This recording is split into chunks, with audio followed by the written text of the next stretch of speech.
So, as we're looking at single replacement reactions, we introduced the concept and we introduced the idea of the activity series.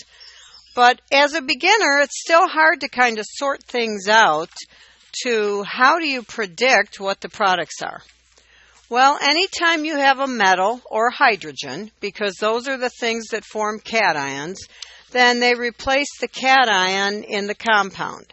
And nonmetals, except hydrogen most times, replace the anion in the compound.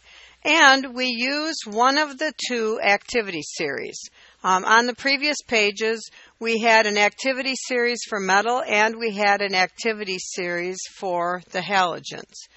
So as we look at these, we just think about it. Okay, so I have sodium solid reacting with water liquid, and we say, all right, is sodium more active than hydrogen? Can it replace the thing that's written first, or the cation in this example? And the answer is what, class, looking at that activity series? Yes. And maybe you remember when we put sodium metal in water a few weeks back for that laboratory activity on the periodic table, and it reacted violently, was fizzing around and making hydrogen gas. So the sodium replaces the hydrogen. And here, if you think of water as HOH with a hydrogen ion and a hydroxide ion in there, it might make more sense. So we make sodium hydroxide plus hydrogen gas. Now, the sodium hydroxide is dissolved in water, so we use the AQ subscript. And now if I look at this, my equation's not balanced, so I have to put a 2 in front of the sodium and a 2 in front of the sodium hydroxide. Now I have 2 hydrogens here, 2 hydrogens here, and only 2. So I put a 2 in front of my water. So now I have a balanced single replacement reaction. Now we look at the next one. Is iron more active than hydrogen? Yes, it is. So now hydrogen's a +1 ion, and iron can be either a +2 or a +3. So at this point in time, I don't expect that you know which would be more likely to form. So if you picked iron 3, that's fine. If you picked iron 2 and you wrote FeCl2, that's fine also. If you had put a 3 here and wrote FeCl3, that would have been fine too, plus hydrogen gas. By picking iron 2, it was easier to balance the equation because all you had to do is deal with the 2 hydrogens because you already had 2 chlorines here. Now the last one, we're looking at something different because we have the nonmetal is what's being replaced. So we have chlorine wanting to cut in on iodine. Is chlorine more active than iodine from our list, our little activity series for the halogens that we had on the previous page? Yes, it is. So we can make iodine as our new element plus HCl. So the chlorine replaces the iodide, it replaces the anion. So again, now we need to balance this, and we need a 2 here to get a balanced equation.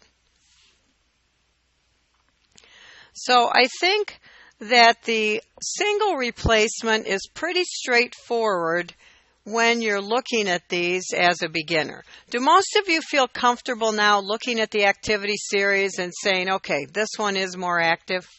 Other than that chromium question where it wasn't on your series, they were pretty straightforward, right? So single replacement was the first type of reaction we looked at. Now the next one is double replacement. And double replacement is different, and I think it's a lot more complicated. Because in double replacement, you have 2 compounds and you make 2 new compounds. And I got my notes a little bit out of order, but if you jump to page 5-9, to the top of page 5-9, This is sort of our generic way to describe double replacement. You have two compounds that have a cation written first and an anion written second, and they trade partners. So we have AX plus BZ, and it gives us AZ plus BX. So when you look at this, A is the cation, and it ends up over here, written first as the cation. X is the anion, it's still written second as the anion. Okay, B is written first because it's the cation, and Z is written second. So I think of this with the analogy of trading partners at the dance. Now, I told you my sad story of being Mr. Stromer's girl when I was taking those god-awful dancing lessons. They were horrible. But another thing would happen at the dance class. As we started practicing whatever we'd just been taught, people are moving around. You have the loose girls floating around, cutting in and things. But every once in a while, something would happen, and you would have couples that were sort of violating the rules. Now, I know that your dancing is different than the dancing that I was learning at this class, because in our class, you were supposed to stand back from your partner, have a strong frame, and have lots of airspace between the two of you. And the Stromers used to say, turn your head a little bit to the side because your dance partner has an ear right here that you can talk to. Well, every once in a while, students would violate that airspace requirement, and they'd start leaning on each other and kind of rubbing up against each other and having some frontal contact. And that was not allowed.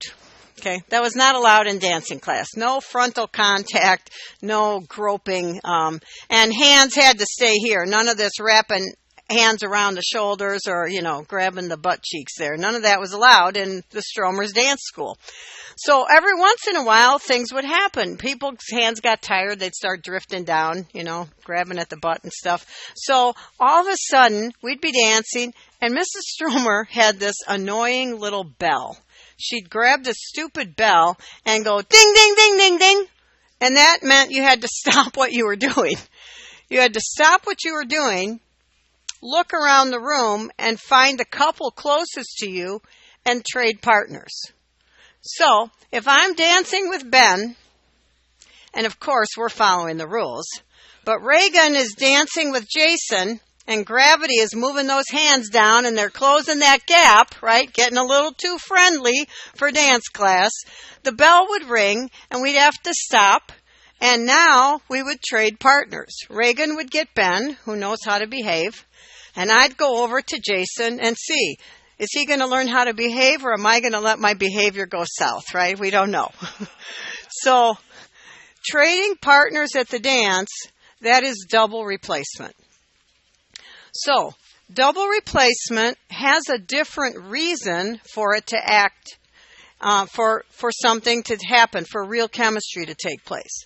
Double replacement is not driven by an activity series. Single replacement is driven by the activity series. I'm back to page 7 now. So the three driving forces for double replacement are things that get ions out of solution. When you have double replacement, you've got ions floating around in the solution. We say that we might have sodium nitrate in there, but when it dissolves, because it's an ionic compound, it sort of breaks apart. So you get sodium ions and nitrate ions. You don't really have sodium nitrate in there anymore. So now you have lots of ions in solution. And if those ions can find something to hook up with and get out of solution, then you will have real chemistry and the reaction will go forward. So here are the three things that can make this happen. Can form a precipitate, which is a solid. It sinks to the bottom, and we're going to see this in lab later today. You can form a gas. You'll see little bubbles, and it bubbles out of solution. We saw gases forming in single replacement. Or you can form a weak electrolyte, which is usually water or acetic acid in our examples. But the common theme is that you are getting ions out of solution. If the ions all stay in solution, there's no real chemistry going on. Now, if you take it back to the dance class analogy, something interesting would happen. It was often very crowded on the dance floor when the free dance portion of class started. After the instruction, we would practice, learn whatever we were doing that night, and then we would have free dance time. And they would dim the lights and just put the music on. And it was always kind of crowded. You'd go out there, and and I was always roaming around, whacking people, being Mr. Stromer's girl, cutting in. I never got off the bench, even for free dance. So, oh God, I hated those classes. Just hated them. So we'd be moving around, and it would be quite crowded on the dance floor. And then one time I noticed that it wasn't so crowded anymore. It wasn't feeling crowded. I'm thinking, I wonder if people are getting tired. They're going sitting down. But I'm looking over. Nobody's sitting on those low bleachers that were pulled out. But I found out later what was happening. Couples were disappearing from the dance floor. And they were disappearing behind the bleachers. And there was some real chemistry going on behind those bleachers, right? So this was removing things from solution. So if you don't get out a solution by making a solid, a gas, or a weak electrolyte, then there's no real chemistry. And the only reason I learned about that bleacher business, one night my sister, she was a year older than me, we took these awful classes together. She had disappeared behind the bleachers. I wasn't paying attention to her. She's not my problem, right? I'm not her overseer, or I didn't think I was. So I went out to the curb at the appointed time. Dad's out there to pick us up. He says, "Where's your sister?" "I don't know. Not my day to watch her." "Don't be a smartass. Go find your sister." "Okay." So I go back in and I look for my sister. She's not anywhere I can see.